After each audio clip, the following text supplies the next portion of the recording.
네, 이번 영상은 요가를 할 때 손목에 대한 부분입니다. 저는 이 영상이 굉장히 중요하다고 봐요. 네.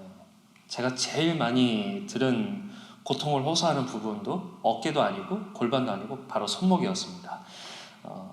엎드린 자세도 꽤나 많고, 엎드려서 하는 자세, 동작, 뭐 거꾸로 엎드려서, 누워서, 거꾸로 서서 모든 곳에 손목 또는 발목이 들어가죠.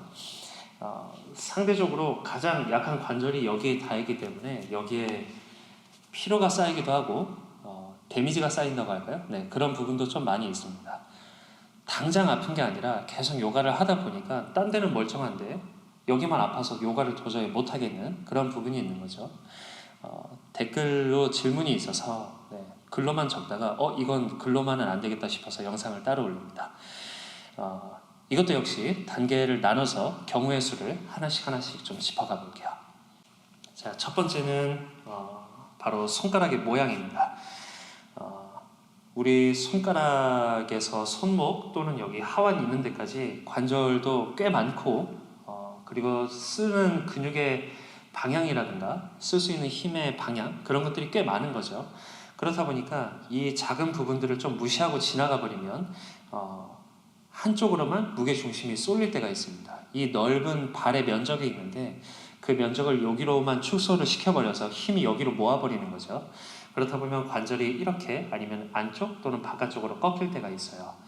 가장 첫 번째부터 챙겨야 될 거는 바로 이 손가락들을 넓게 펴는 겁니다. 자, 손가락 넓게 펼까요? 이렇게 선생님들이 말씀을 드리면 회원님 분들이나 수련하시는 분들은 이렇게 펴요. 아니면 다 피기는 하지만 손바닥이 바닥에서 떠 있는, 좀 과장되게 표현하면 잘 보이는지 모르겠네요. 이렇게 떠 있는 거죠.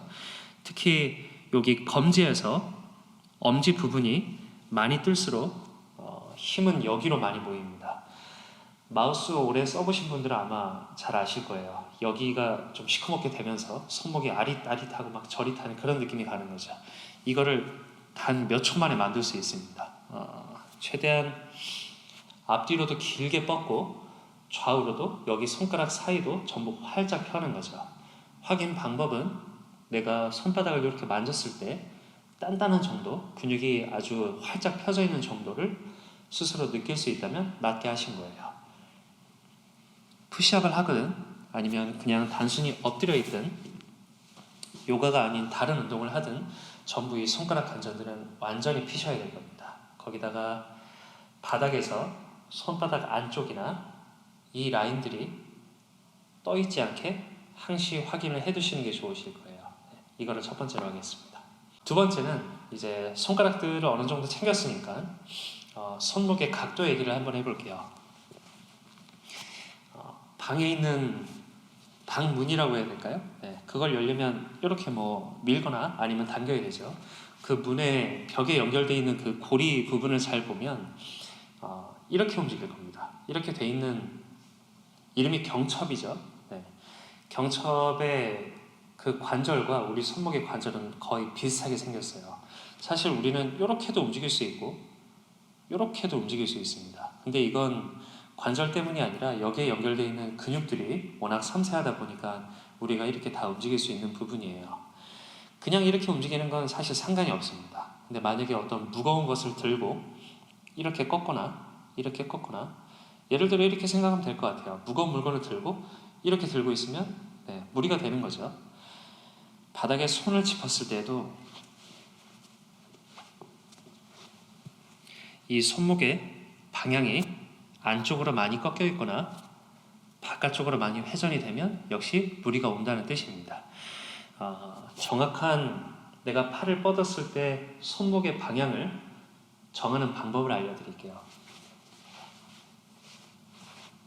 가장 먼저 거울을 보고 하시는 게 제일 좋을 겁니다. 내 어깨 쇄골이 끝부분이 있는 쪽, 이 두 어깨를 가정해서 팔꿈치랑 그리고 두 손목까지 똑같은 11자로 먼저 맞추는 거예요. 이게 변하지 않게 아까 1번 얘기했었던 손가락까지 활짝 펴는 거, 이걸 기준으로 바닥에 그냥 댑니다. 자, 팔꿈치, 손목, 그리고 1번 얘기했었던 거, 이거를 다시 기준을 정한 후에 팔꿈치를 드는 거죠. 네. 그 상태에서 밑을 바라보면 나한테 가장 맞는 손목에 향하는 방향, 이게 정해집니다. 사람마다 달라요. 저는 중지가 약간 바깥쪽으로 나온 편이고요. 어떤 사람은 중지가 가운데 있기도 하고 어떤 사람은 회전이 좀 많이 가 있기도 합니다. 손목의 부분에서 보면, 제가 위에서 이렇게 보면 다운독을 하실 때 손목이 바깥쪽으로 많이 나와 있는 분들이 되게 많아요. 힘이 모자르기 때문에 어디 에펠탑의 좌우 기둥처럼 이렇게 관절에 기대고 있는 거죠. 데미지가 굉장히 많이 쌓일 겁니다. 당장 아프지 않지만 예방은 해야겠죠. 어깨 넓이의 상태에서 내가 방금 전에 만들어 놓은 그 각도를 계속 지킨 상태에서 운동 또는 요가를 하시는 게 좋을 겁니다. 어떤 사람들은 손이 바닥에 대는 부분에다가 이렇게 그림을 그려놓기도 해요. 유성 매직이죠? 네. 그거 안 지워지는 거? 네. 저도 한번 그려봤는데 그렸다가 몇 매트를 하나 버린 적이 있습니다. 그림을 잘 그려서 해야 되고요. 역시 상품 설명은 아니지만 매트에 요즘은 이렇게 선을 그어놓는 매트도 있어요. 그런 거를 매트를 사실 때 그걸 참고해서 하셔도 될 것 같고요. 어깨 넓이의 손, 골반 넓이의 양 발의 위치, 이런 것도 중요하지만 가장 중요한 건 요가를 할 때 약한 관절부터 보호하는 겁니다. 그러기 위해선 손바닥 1번 그리고 손목의 각도 2번을 기본적으로 지켜주시는 게 좋은 것 같아요.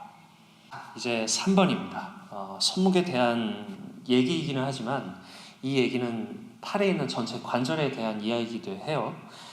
과신전에 대해서 설명을 했을 겁니다. 만약에 팔꿈치 관절이라고 하면 얘가 건강하게 접고 펼 수 있는 각도는 한 이쯤에서 이쯤까지예요. 근데 더 벗어나는 거죠. 네.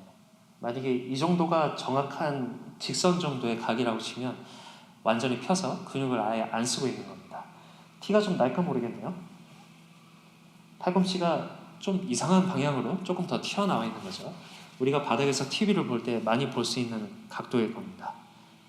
누가 와서 여기를 치면 억 하고 떨어지는 거죠. 떨어지는 이유는 근육을 안 쓰고 있다는 뜻이나 마찬가지니까요. 다운독에서 이걸 하시는 분이 되게 많아요.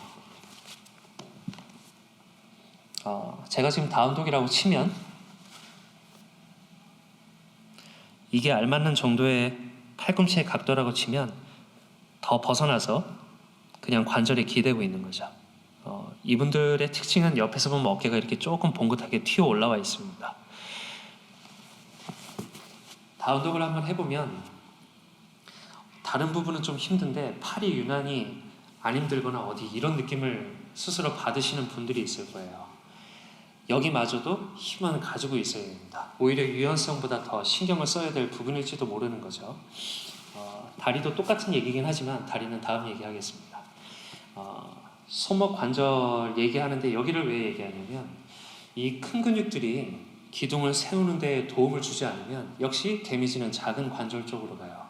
여기도 신경을 써야겠지만 밀어내는 힘 자체를 큰 근육들이 같이 사용을 해줘야 여기가 보호를 받는 겁니다. 만약에 좀 징그럽지만 껍데기를 벗겨서 근육 모양을 이렇게 보면 손가락을 움직이기 위한 근육은 거의 여기에 있다고 봐도 좋을 거예요. 그렇다면 여기만 신경 쓸 게 아니라 여기에 연결되어 있는 모든 근육들의 힘을 보태줘야 얘네들이 데미지를 입지 않을 겁니다. 1번, 2번의 얘기도 중요하지만 이 3번의 얘기도 꽤나 중요한 부분이에요. 다운독을 할 때 조금 기대 있다가 약간 관절을 접은 후에 밀어보는 힘을 한번 느껴보는 거죠. 다른 쪽은 관절을 조금 양보를 한 후에 여기를 먼저 공략을 해보는 겁니다. 이 미는 힘을 가지고 그 다음에 자세를 정리를 하는 거죠. 다운독은 워낙 많이 하는 동작 중에 하나이기 때문에 여기에서 연습 시간을 가져도 충분하실 겁니다. 힘이 약하신 분들한테는 이게 어려운 얘기라는 것을 충분히 알고 있어요. 그럴 때는 무릎을 꿇어서 아니면 다른 자세를 좀 더 쉽게 해서라도 또는 벽을 밀어서라도 이 느낌을 꼭 확립을 하는 시간을 가져보시길 바랍니다. 자, 마무리 얘기로 이제 4번입니다. 얘기가 꽤 긴데요. 그만큼 중요하다는 얘기겠죠. 네. 나머지는 반다입니다. 물라반다, 우디아나 반다, 잘난다라 반다 이 세 개가 있었죠. 3번에 얘기해서 좀 더 발전이 된 얘기인데 큰 근육이 작은 근육을 도와줘야 된다는 얘기가 3번이었죠. 그리고 여기를 도와줄 수 있는 근육은 역시 여기에 있습니다. 가장 우리 몸에서 전신 운동이나 움직임을 보일 때 가장 뿌리가 될 수 있는 부분인 거죠. 여기에서 힘을 도와줘서 힘을 바깥쪽으로 뻗는 거, 그리고 여기 힘은 그냥 다 내려놓은 채 이 팔만 알아서 힘을 뻗는 거, 이 힘은 굉장히 큽니다. 어디 가서 복싱 배워보신 분들은 이 얘기를 굉장히 잘 이해하실 것 같아요. 잽만 날리는 거랑 뭐 제가 잘 모르지만 온몸을 써서 펀치를 우악 날리는 거랑은 힘의 크기가 어마어마할 테니까요. 다운독이나 엎드린 자세에서 큰 힘을 사용하지는 않겠지만 큰 힘은 작은 곳의 부상을 방지하는 데 굉장히 큰 역할을 합니다. 체력적인 부분에서도 역할을 크게 하고요. 똑같은 요가를 했는데 옆에 사람들은 계속 꾸준히 마라톤처럼 잘 하고 있는데 나는 한 15분밖에 안 되는데 너무 지친다. 이런 분들은 체력이 약한 점도 있긴 하겠지만 이런 힘을 운용하는 데 있어서 페이스를 조절하는데 이 힘이 큰 작용을 하는 부분이 분명히 있을 겁니다. 나는 이렇게 체력이 약할까 이런 생각보다는 이 몸 전체에서 큰 힘을 안정감 있게 또는 힘을 아껴서 잘 사용할 수 있는 그런 시간을 가지는 거죠. 데미지적인 부분에서도 이 안쪽에서 반다를 충분히 잘 잡은 상태에서 안쪽에서 바깥쪽으로 뻗어나가는 이 힘들을 잘 분배해서 사용을 하시기 바랍니다. 어려운 얘기일 수도 있지만 꼭 우리가 잡고 가야 할 부분이기도 한 것 같아요. 자, 손목에 대한 이야기는 여기까지 하겠습니다.